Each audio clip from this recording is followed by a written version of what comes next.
Welcome, Michael Provence, a professor of history at the University of California, San Diego. We appreciate you returning for part 2 of your discussion on Syria and the wider area. Just on the news the other day, shots were fired from Syria into Turkey. I think a Turkish citizen was killed. There's a serious refugee problem on the border. And there's talk now in the media of intervention. So there's NATO. Turkey's a member of NATO. There's the United Nations. There's covert intervention, if any intervention. Can you talk to me a little bit about what you know or you surmise about the possibilities of intervention and how this internal Syrian conflict may spread vis-a-vis Turkey and so on? Yeah. I don't think there's any possibility of intervention. I don't think there will be any intervention. And some of the people who have talked about intervention are I mean, it's fanciful and ridiculous. So the Qataris, the government of Qatar, and the Saudis, who are, especially the Saudis, are long-standing enemies for their own reasons, sectarian enemies, in fact, of Syria, of secular Arab nationalism, which the Syrian state once represented and doesn't represent any longer. So the Saudis and some of the Gulf monarchies have their own reasons, long-standing historical reasons, for animosity with Syria. Some of these countries have talked about arming the rebels. This is nonsense. There is no way that Qatar or the Saudis can arm anyone in Syria. In order to do this, they would have to either take the arms into the Damascus airport, which is under the control of the central government, obviously, or they would have to move them through a neighboring country. They will not be able to do this. None of the neighboring countries would permit this, including Turkey. None of the countries in the region, including Israel, or the United States for that matter, are interested in, all of them would like this just to stop. They may not like the Syrian government, but from a geopolitical standpoint, they are more worried about chaos and conflict that will spread beyond Syria than anything else.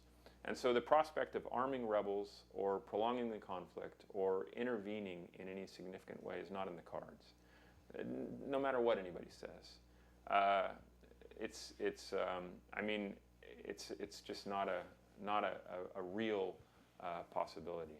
It may be a stick or a kind of a lever to use against the Syrian government, against the Russians perhaps, but it's not a serious prospect. You know, you said something interesting a minute ago about Israel's view. Israel says of itself that it's the only democracy in the Middle East, but you characterize that they're afraid of widespread chaos. But I thought the overthrow of a dictatorship, as you're describing it, might be in the interests of democracies. Talk a little bit more what you mean by regional chaos. Well, I mean, who benefits and who doesn't benefit by regional chaos? If you're overthrowing Assad, what's to fear? Well, the Israelis have discovered that they love Assad, actually. That they love Bashar al-Assad. And why is that? Well, because he represents a stable geopolitical system that the Israelis dominate militarily, diplomatically, economically.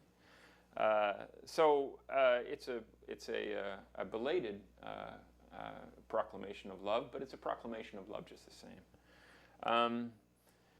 So are you saying the Israelis would be on Assad's side rather than on the side of the insurgents? It's absolutely clear.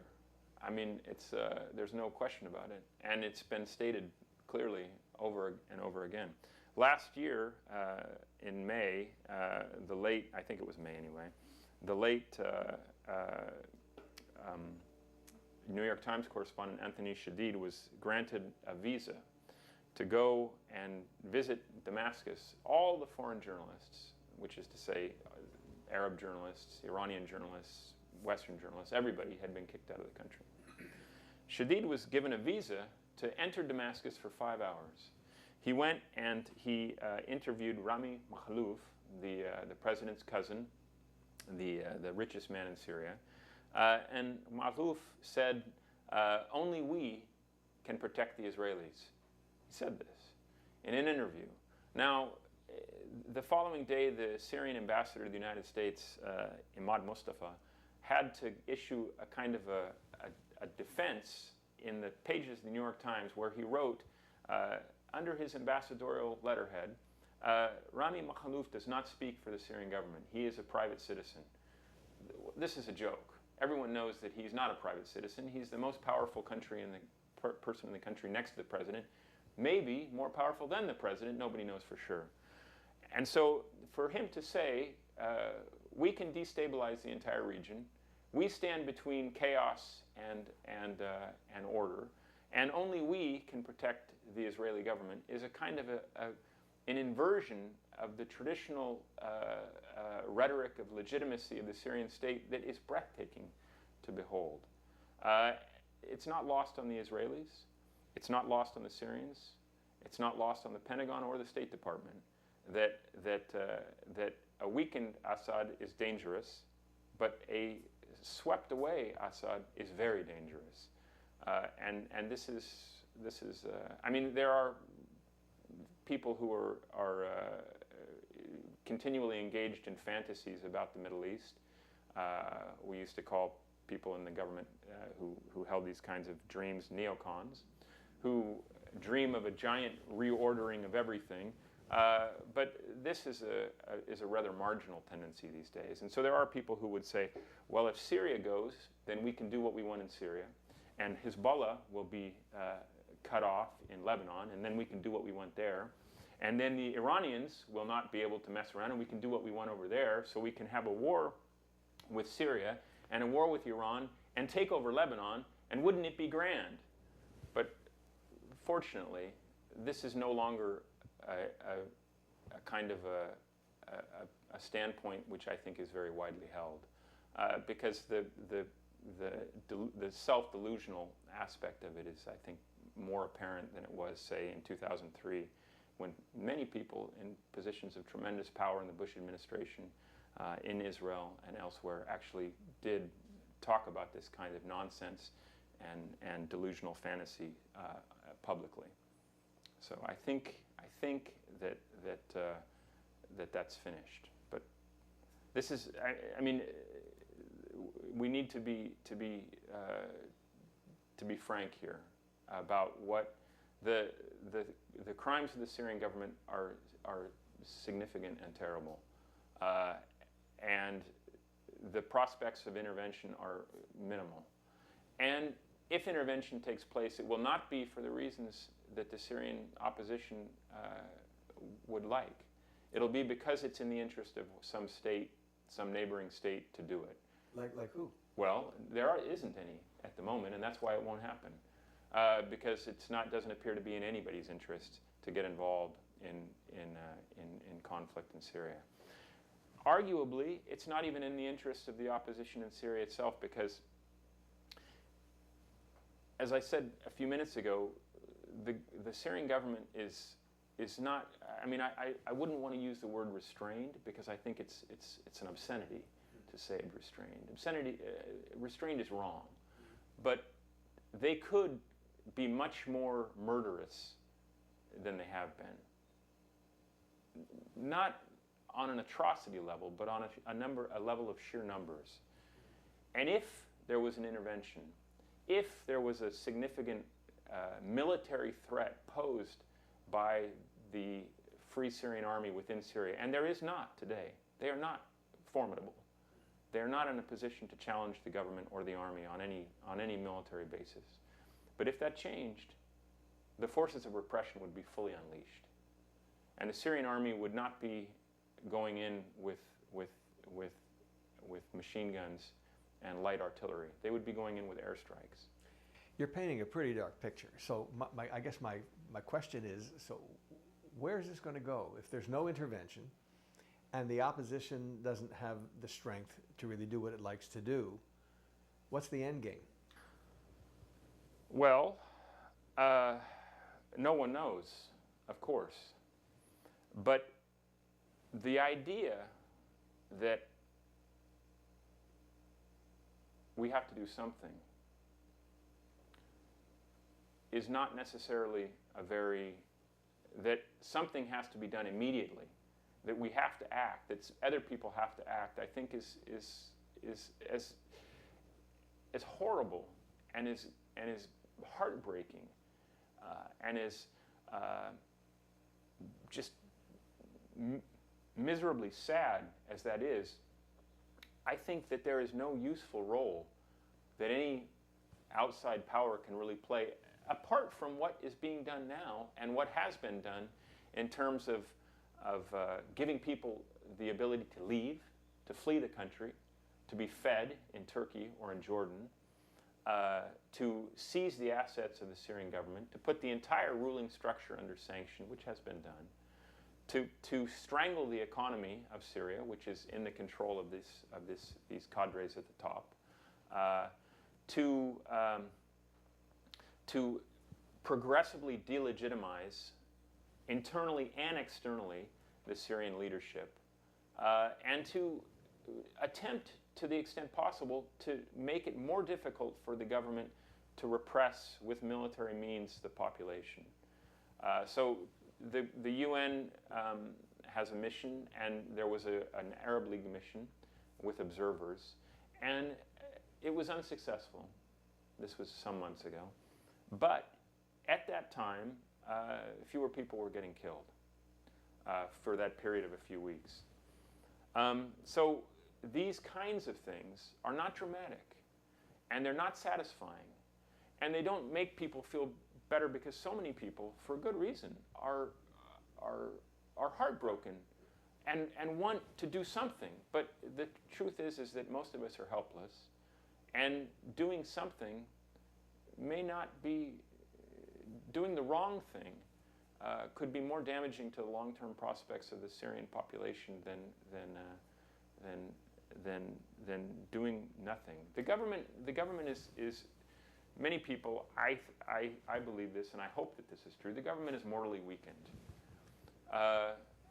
Now, in other similar sorts of circumstances, like Iran, for example, we had a scholar of Iran named Nader Hashemi come and visit UCSD a couple months ago, and he said, the only thing that can save the Iranian government in the long term is an external strike. So the Syrian government now is internally delegitimized. The number of people who turn against it within the population, passively, actively, to demonstrate whatever, is increasing and will continue to increase. However, if the kinds of things that the Syrian government has said to legitimize its repression of its own population over the last year are suddenly validated by external moves, the government will be weak, will be strengthened, internally and externally. And this is not something that people should want, if you see what I mean. So an external threat, a legitimate external threat from outside, especially from the United States or from the Gulf powers, will strengthen the Syrian government in the short term and allow it to crush the opposition more definitively, more decisively than it can do now, I think. You know, I don't know if you or anyone knows enough to answer this question, but I remember at the beginning of the Libyan intervention, there were lots of people who said Obama should do more and take the leadership. We should do this and we should do that. You had McCain and you had Hawks and all the rest of it. And we're kicking off an election year. And I just wonder what you think about Syrian intervention by the United States in some form, through NATO, through the UN, gets into the campaign and becomes an idea difficult to stop. Have you given that any thought at all? I haven't, and I do think you're absolutely right. I mean, the difficult to stop. It's a definitional question.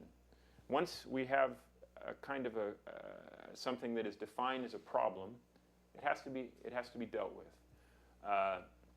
And so McCain has tried to do this. He's tried to make this an issue, actually. And in the same way that Prime Minister Netanyahu, AIPAC, and the Republican candidates have tried to make Iran an issue that has to be dealt with. This is a terrible development if these kinds of things manage to take on steam, to get legs, as they say among journalists, I think.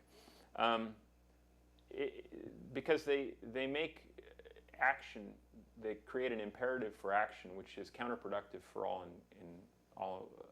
involved, I think. And so hopefully that won't happen. Now, I would say that one thing that I think was instructive is that there was an Arab League plan some 4 or 5 months ago that was created by the Arab League. Now, the Arab League doesn't do much, but it did this. It was a plan to censor Syria, or censure, I should say, Syria, and to send observers and so on. The plan was taken to the United Nations, where from there it went to the Security Council, where the Arab League plan, which was devised by Arabs, by the Arab states, became an American plan. And once it was an American plan, the Russians could convincingly and legitimately oppose it. And so it was vetoed. It was vetoed, or it was threatened to be vetoed by the Russians in the United Nations Security Council. What this means is that the United States' involvement in these kinds of events is the kiss of death. And so and maybe the people who actually advanced that plan, I don't want to be too conspiratorial here, but the people who advanced that plan, they may have known that. That if that plan succeeded, if that plan was advanced as only an Arab League plan, it would be much more difficult for other countries to oppose it. And then that would have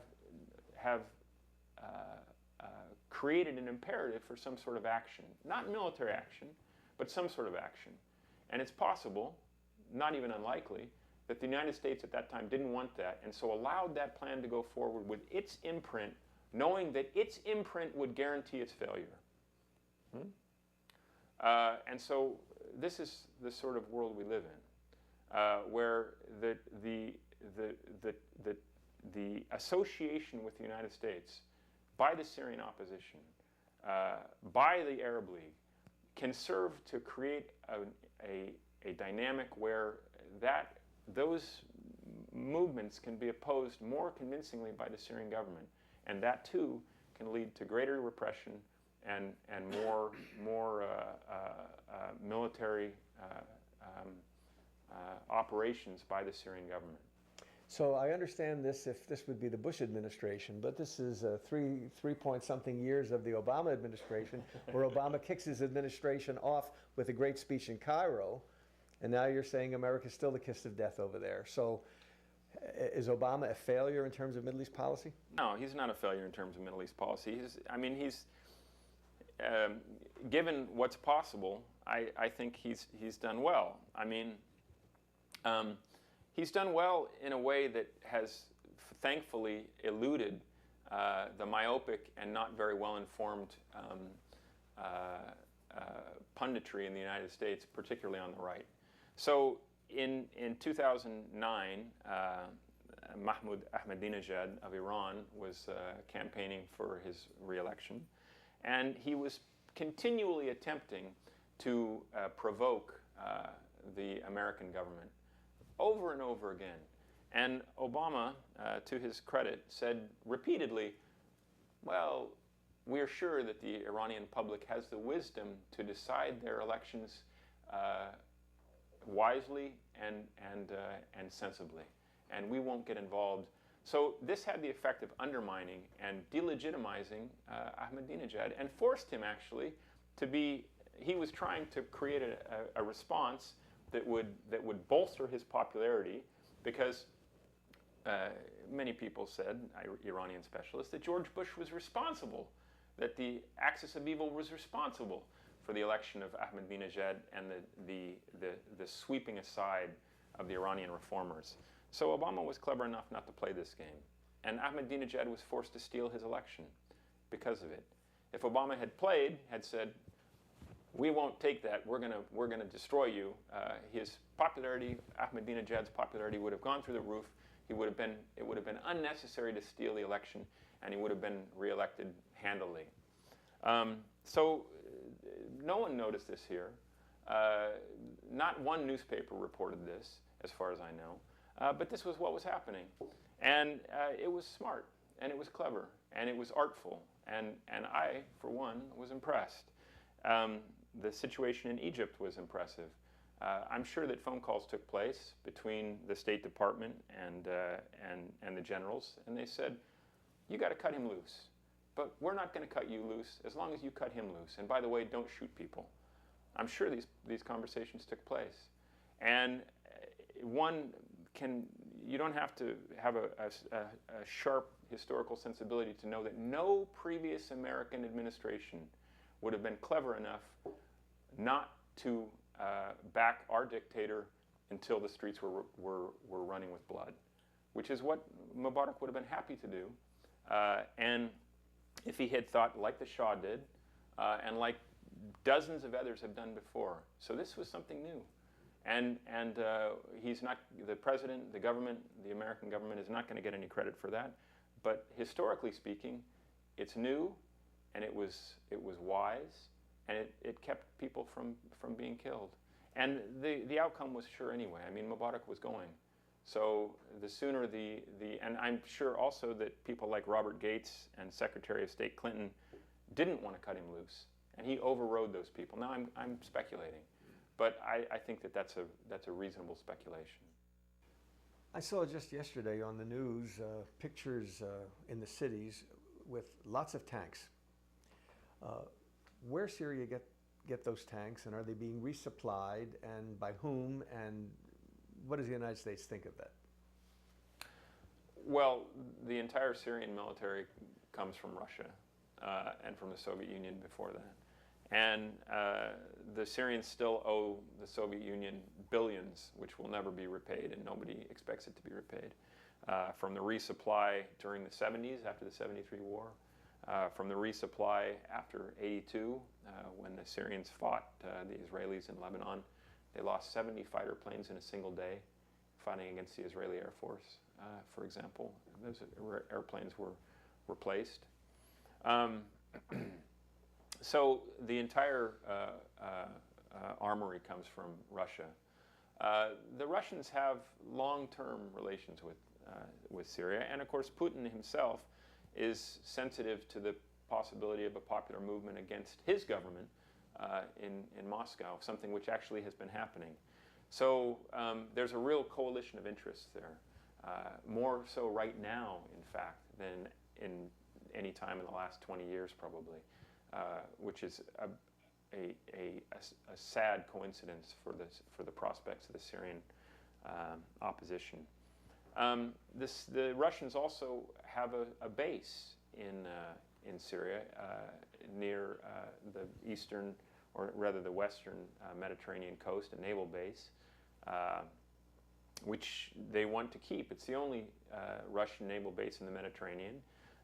And for Russia, an alliance with Syria, a close relationship with Syria, is a matter of geopolitical credibility, of prestige, of tradition.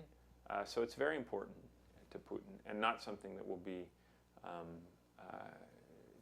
the Russians will not be talked out of this.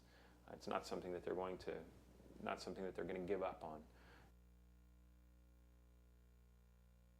Survival of the Syrian government as presently configured, because any other possibility threatens Russian interests in a way that Putin and probably no Russian leader would countenance. So all of the talk and all of the possibilities of discussion that take place, not only by Russia, but also by the Syrian government, are just playing for time. They're just an effort to draw out the clock, to wait until other news overtakes the Syrian news on the headlines, to allow the Syrian government time to crush the uprising in a slow fashion, and that's what Russian policy really is at this point. Of course, the Russians are able to resupply the Syrians as well through this naval base and Damascus airport, for that matter. So the Russians and the Israelis have interests that are aligned here. No intervention on top of Assad. I mean, well, strange bedfellows. Yes, I guess they do actually. I mean, it's Turkey is kind of a wild card because the Turkish government and Prime Minister Erdogan, I think, in a way, because the Syrian and Turkish relations had warmed very considerably over the last 10 years, and Erdogan was inclined to publicly claim his friendship with President Assad, with Bashar al-Assad. And I took part in academic meetings between Turkish and Syrian scholars in Istanbul and elsewhere. These kinds of things would have been where the Syrian Minister of Culture, for example, would come and address the conference. These sorts of things were inconceivable during the lifetime of Hafez al-Assad.